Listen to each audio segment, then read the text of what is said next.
le choix de vendre voilà, à un coût qu'ils considèrent raisonnable eux-mêmes.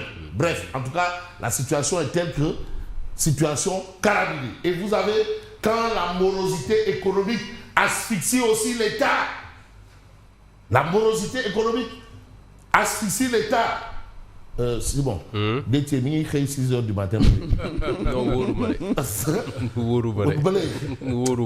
est-ce que Mingi Khay 6 heures du matin. Non, ça va, il a menacé les BTP. Il faut terminer les travaux. Les gars lui ont envoyé la facture. Bon, il faut payer. Mais depuis bon, 6 heures du matin, je l'ai vu à Tamba. Il est allé à l'Oriental. Voilà. Mais pour la petite histoire, hier, on nous apprenait que Royal BTP, qui devait édifier l'université de Matam, que Royal BTP a repris service. Mais n'est-ce pas, on nous parlait d'irrégularité concernant ce marché. On a parlé d'irrégularité. Est-ce qu'on a éclairci notre lanterne entre-temps?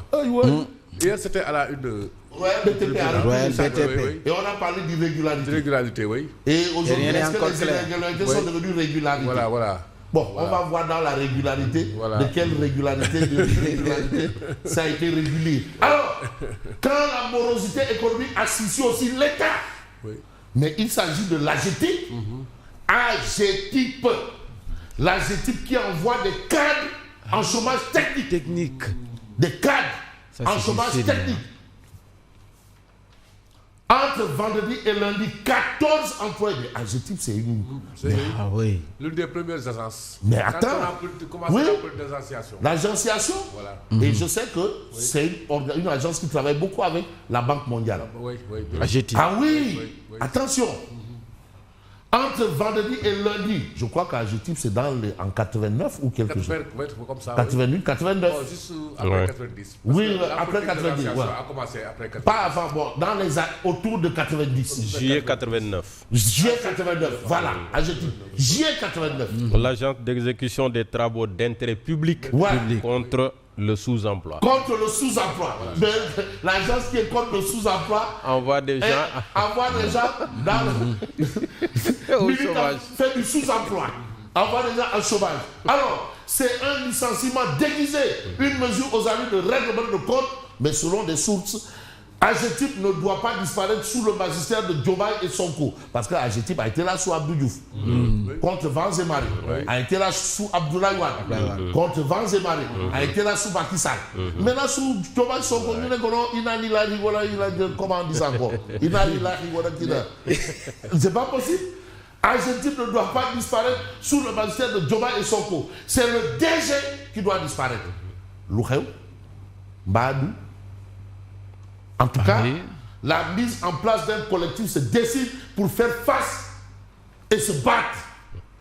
C'est l'AGETIP.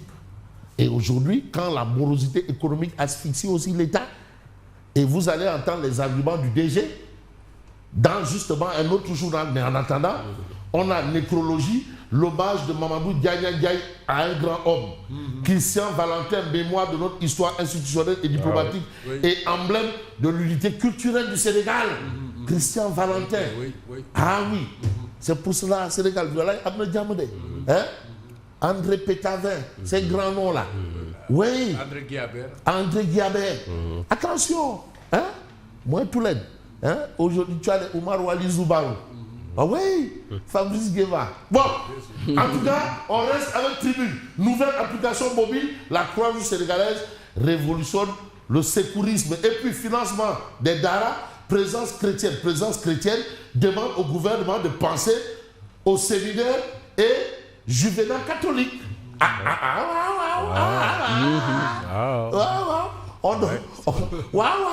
Opération Bam. Parce que là également, on forme des religieux. Soit on est prêtre, soit on est... Voilà. Parce qu'il y a aussi le privé, il y a aussi les écoles catholiques. Les séminaires, les juvénats. Privé catholique, quoi. Alors, financement du Dara, présence chrétienne demande au gouvernement de penser aux séminaires et aux juvénats catholiques.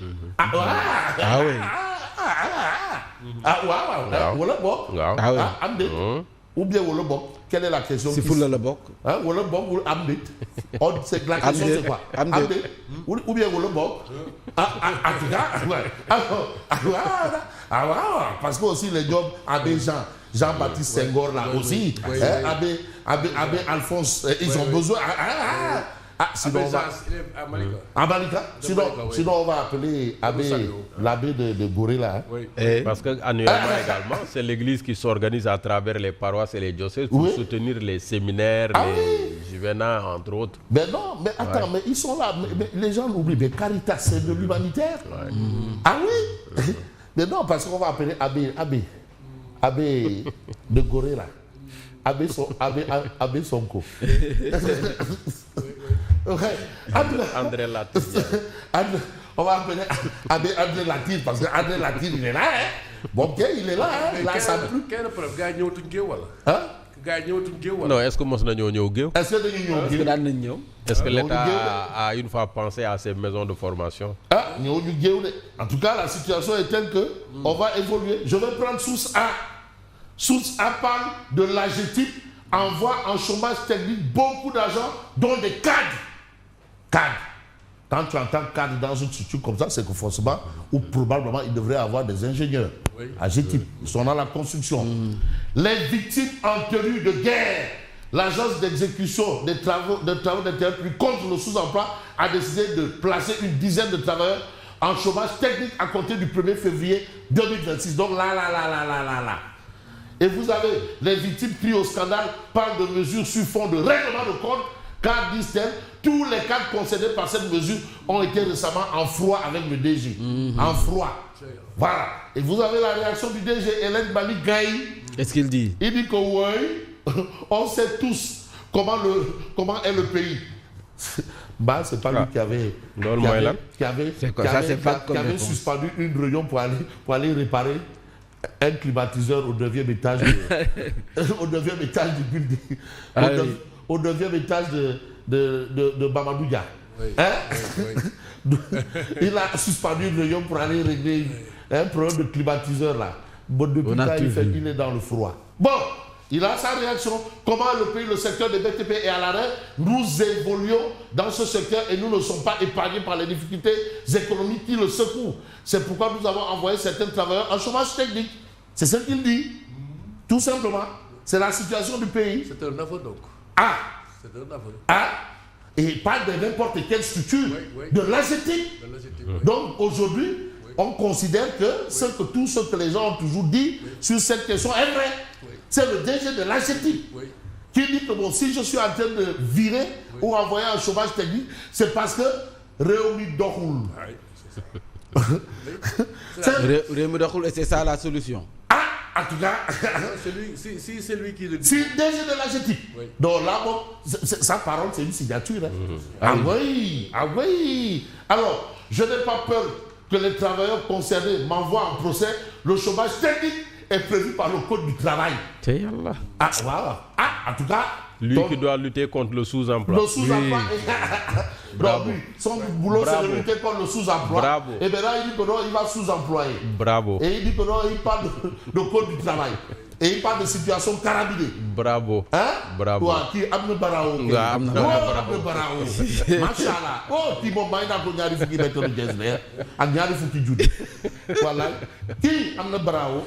Alors vous avez trafic d'armes dans les Louma, au centre du pays, la chute d'un vieil armurier. Et puis, après les incidents lors de la finale de la CAF et dans l'attente d'éventuelles sanctions de la CAF, à Rabat, Sonko joue balle à terre, mais Dakar fera face. Ça, c'est ce qu'on a dans Source A ce matin. Mais enquête nous dit Ousmane Sonko au Maroc, l'heure du dépassement. L'heure du dépassement. Donc il y aura peut-être du chérifien. Est-ce qu'il n'y aura pas du chérifien bon? Chérifien bon, diaspora bon. Alors, relation Sénégal-Maroc, vous avez le quotidien qui dit le foot rabat les cartes. Alors, voilà la situation. Le Premier ministre marocain a déclaré qu'il faut donner une nouvelle impulsion à l'axe Dakar-Rabat. La polémique sur le match continue aussi d'enfler. La polémique sur le match, il y a une polémique de toutes les façons. Mais ce qui est sûr et certain, c'est l'As quotidien qui parle de Maroc-Sénégal, laser sur les accords de coopération signés. L'appel de Diomaye Faye. Il s'agit de l'hydrodiplomatie. C'est l'appel de Diomaye Faye à la une, justement, de l'As quotidien. Vous avez une Libération qui nous dit une étoile filante. Ah oui. Une étoile filante. L'actrice Halima Gadi est décédée hier. Très jeune. 2 rakas pour le repos de son âme. C'est son ultime demande pour le jour où elle partira. Elle a demandé 2 rakas. 2. Elle a demandé 2 rakas. Et vous avez ce post. Vous avez son dernier post dont vous évoquiez tantôt. Parce que les morts ne lisent pas les posts Facebook. Si demain je pars, je te prie juste de faire 2 rakas pour moi et de me pardonner si j'ai eu à t'offenser. Ce sera énormément, Inch'Allah. Une belle âme. C'est ça son dernier post. Je ne sais pas trop. Je sais pas trop. C'est fort, hein? Yalla. Peut-être que c'est tiré de ses archives également. Probablement, ou peut-être. En tout cas, merci à la régie de nous faire vivre quand même ces moments-là. Et vous avez une nomination à l'Alliance pour la République. Macky Sall coupe le cordon avec Thérèse Faye. Pourquoi? Au nom de quoi? Loukheu. Qu'est-ce qui s'est passé? Mahadia Malheur, Néné Fatoumata, le président du mouvement des femmes, et Sira Ndiaye, secrétaire administratif national. Thérèse Faye désavouée. Vrai ou pas? Qu'est-ce qui se passe? Mahadia. En tout cas, la question c'est, l'APR va-t-elle manœuvrer pour lui arracher son mandat, comme ce fut le cas pour Mimi Touré? Bon, au regard du règlement intérieur, est-ce que c'est possible ou est-ce que c'est pas possible? En tout cas, Bill Bangok, Yenongo. Parce que dans ce cas de figure, on ne sait pas ce qui peut se passer. En tout cas, moi, je sais une chose. Je sais une chose. Thérèse fait partie de ceux qui ne sont pas les domou madame. Je vous ai toujours dit qu'il y a Beno ak Maki, Beno ak Marem, Beno ak Nias, Beno ak Tanor, Beno ak Mansour. Mais elle, je crois qu'elle n'est pas de Beno ak Marem. Voilà. Et quand on n'est pas avec Beno ak Marem, on paye les pots cash. Bon, on va voir Odia, Oumar Diakité, et Oumar Diakité avec qui Mimi travaille pour Diomaye, ça coule de source. C'est justement l'eau, claire comme de l'eau de roche. Et vous avez marché du travail APR, présidente mouvement des femmes. Et c'est Néné Fatoumata Tall. Vous avez Seydou Gueye qui suit. C'est toujours la traversée du désert pour nous, mais j'ai du boulot pour vous. Le désert, et vous avez l'oasis. Donc eux, ils sont à l'oasis parce que c'est l'eau. On parle de l'hydrodiplomatie. Et ici, quand même, c'est la traversée du désert. Très, très belle image de Odia qui explique clairement l'actualité du moment. Moi, je vous dis merci en ce moment et bonne continuation. Merci à vous, Fabrice Ngama, que nous allons retrouver tout à l'heure pour la revue de la presse.